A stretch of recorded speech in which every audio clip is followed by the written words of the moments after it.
So I thought I could talk about people that might be getting their first apartment.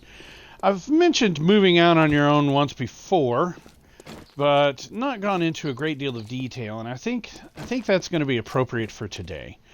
If you're looking to move out, get your own place, get your first apartment, one of the first things that you need to know is that your rent should be no more than a third of your total income. And actually, that's a third of your after-tax income if you really want to get down to it.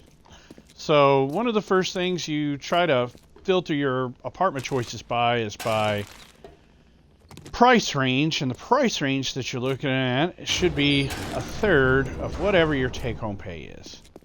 So that's step number one. So step number two is, do you have some savings built up? Do you have $2,000 or $3,000? I mentioned again in an earlier video that to really start thinking about moving out on your own, you need to have really at least $3,000 and maybe a little more than that depending on where you are. I mean, that would get you plenty far around here, but this is, the Midwest. This is, Kentuckiana kind of area. This is not, say, California or New York, where prices, cost of living is going to be higher. So the reason you want to know if you have savings built up is because a lot of apartments are going to require something like first and last month's rent. They're going to require a security deposit, maybe both, especially if you're young, especially if you don't have a lot of credit built up. They're going to, in a lot of cases nowadays, they are going to run a credit check on you. So building credit is going to come in handy. Just leaping out willy-nilly when you first turn 18, that is not exactly going to work for you. You want to have a plan. You want to have some savings built up. You want to have had some time to build your credit. If you started at 18, well, good. Then by 19, you should be ready to go. Or if you've been working on building your credit and trying to get some savings built up while you're in college, say, and I've talked about that in another video, but I'm just using it as an example. Maybe you're getting married and this is your first apartment, but you're doing it as you're getting married. So not only do you need to have a chat with your mate, spouse, whatever you want to call the person that you're planning to live the rest of your life with, but you need to have built up your credit and built up some savings between the two of you. But enough of that. I got off on a bit of a tangent there. It all kind of ties together, though, because not only do you need to have credit check, security deposit references, you need to have references. Yeah, that's another thing. Boy, did that catch us by surprise. When I moved out, didn't really put any thought into that, and so it became, who the hell am I going to ask? You got to have 3 people that'll say, oh, he's a good, trustworthy guy. Yes, he pays bills on time. So maybe you'll even have to have examples of bills that you have paid on time if you don't have much of a credit history. And so these are things to keep in mind when you first get excited and get ready to move out. All right, so you've moved through that process. Yes, you've got some savings built up. Yes, you've done all the other things. Now what's next, okay? Well, as you start looking into apartments, you want to start asking questions, a lot of questions. There'll be some information usually. Oh, I guess there wasn't much here. There'll be some information usually, but you want to ask what all is included with your rent. Is electric going to be included? What about water? What about garbage? What about sewer? What about recycling? Is all of that included in the price of rent? And if not, well, then you've got an extra hassle. You've got an extra hoop that you've got to deal with. Something else that's a big one, especially when you're getting your first apartment, is what about washer and dryer hookups? How are you going to do your laundry? Is there a place to hook up washer and dryer in your apartment? Or is there a shared common area? Are you going to have to utilize a laundromat because the place is extremely Spartan and doesn't have either option? Yeah, that's something you want to know, and that should factor in to making your decision. Something else that may factor in is whether or not there's some on-site storage. As you live anywhere, you accumulate stuff. Is there going to be a place to keep your stuff? Maybe you have a bike. Maybe you have a motorcycle. How many parking spaces are included in when you're shopping around for your apartment? A lot of people get hung up on, do they have a pool? Do they have a tennis court? Things of that nature.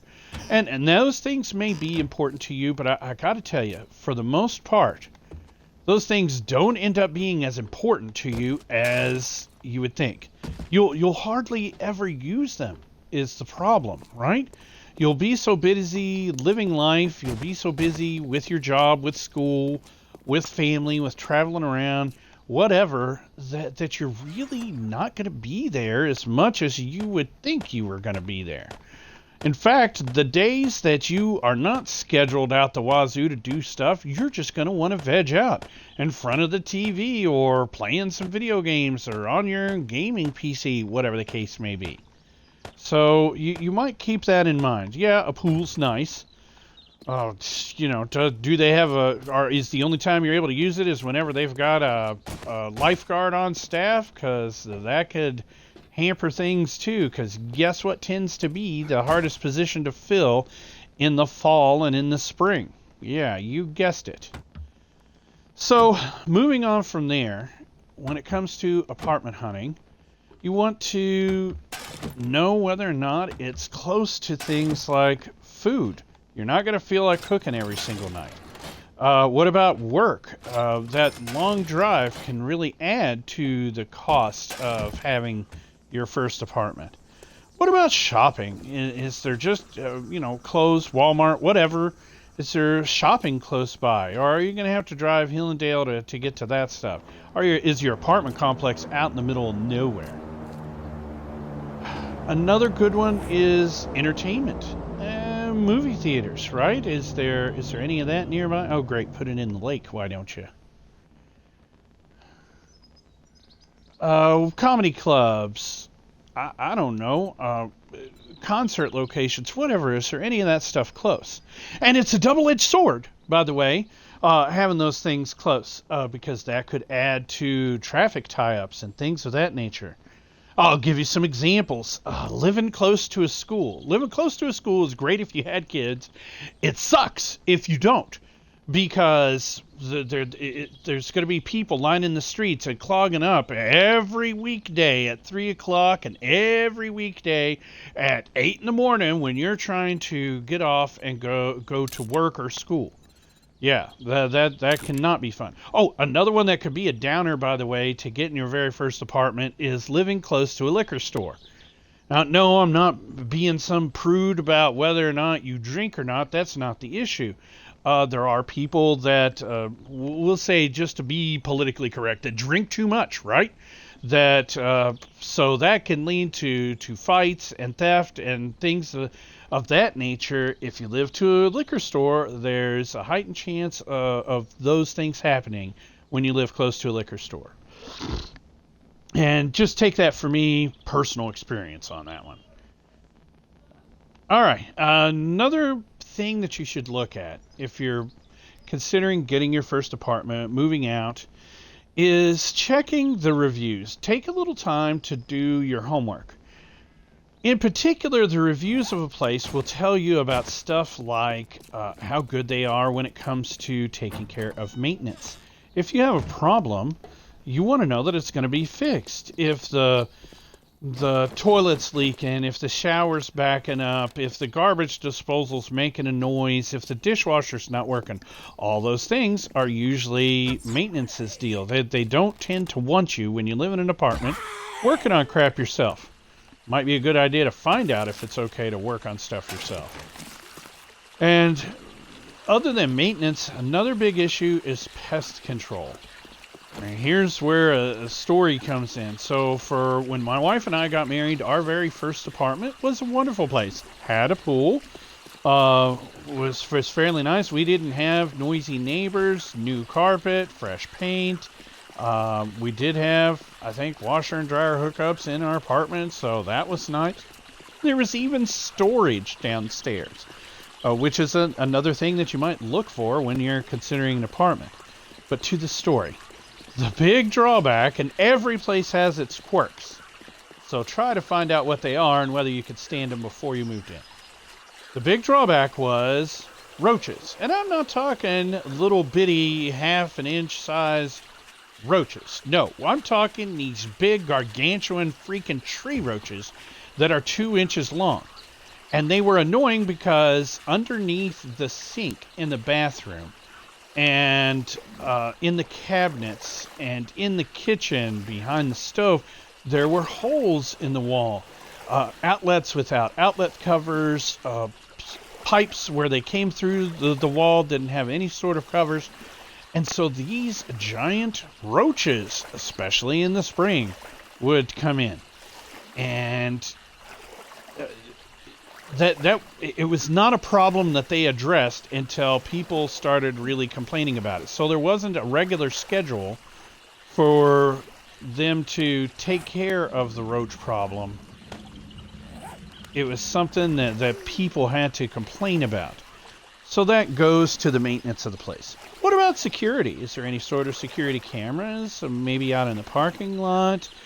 You know, if you're young and single, that can be a big deal and can get a bit scary at night.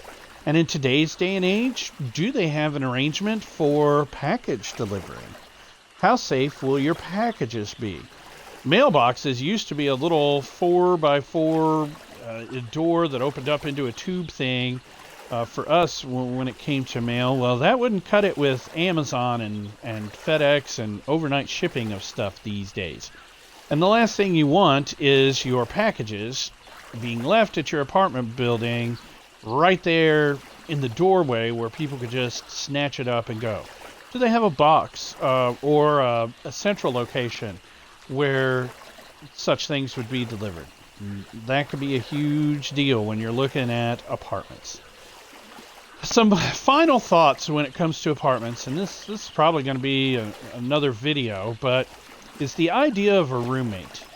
If you're looking into getting an apartment, the one thing that you don't want to do is count on a roommate in order to make rent.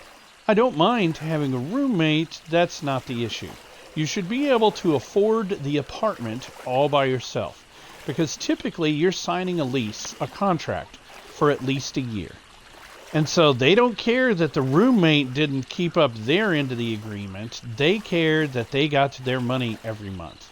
And they are very quick with an apartment especially to, if you fall behind, they're not putting up with that for long. Most places, if you are 2 months behind, they're doing eviction proceedings. So keep that in mind. If you want to have a roommate, that's great. But be in a situation where you can afford it all by yourself without a roommate first. And then be very clear on your expectations with your roommate and what you're doing there. Lastly, and this is kind of a bonus thing, if you are looking into renting an apartment, something that was huge for my wife and I was, crap, I want to make sure, there, I'll go this way. Dang it, where am I going? Yeah, that's fine. I had told it's a red flag, that's good. If you are looking to rent an apartment, once you go and look at the apartments, before you fall completely in love with it, knock on a couple of doors, or try to catch folks walking to their cars. You know, be nice, be respectful, but hey, we're thinking about renting an apartment here. We were wondering what kind of experience you've had. Is there anything that we should be aware of before we move in? Are they good with taking care of maintenance and solving problems? A lot of times, if there has been a problem wherever you are, wherever you're looking, people share.